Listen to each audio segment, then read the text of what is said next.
Guys, nandito kami sa Muharraq. Nakakita kami ng parang Small plaza. maliit lang siya na plaza, oh. Ganyan.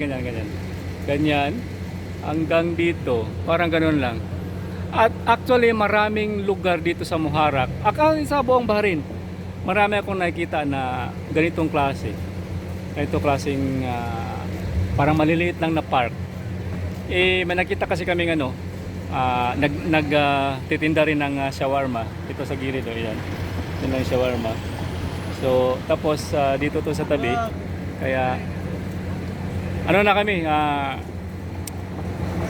sinubukan namin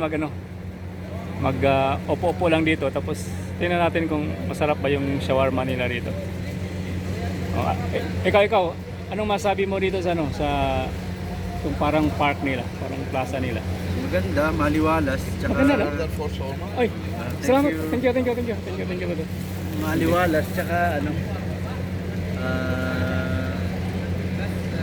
parang masetig na. Setting na. Ito yung shawarma nila, oh. Yan, shawarma. Kain tayo, Tayo mga besh. best. Warming. Kain. Ngayon,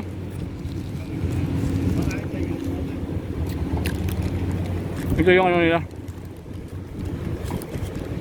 Ito yung shawarma nila.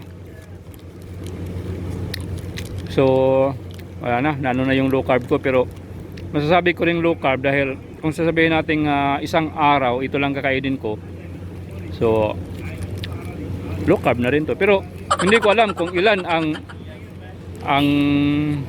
ilang grams bang carbohydrates nito, pero siguro malaki-laki. Pero sige lang, sabihin ko na lang na parang cheat day lang to.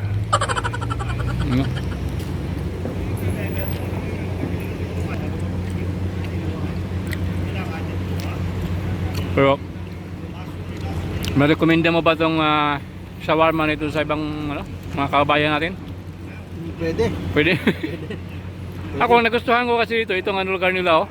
Ito, oh. Yan. Mga tao dito, umuupo lang, oh, yan, oh. Sa tabing kalsada lang to. Tabing kalsada, oh. Yan. Tabing kalsada. Pag inuto, may 300 pills na shawarma. Nga pala, lang to, 300 fils ang isang ganito.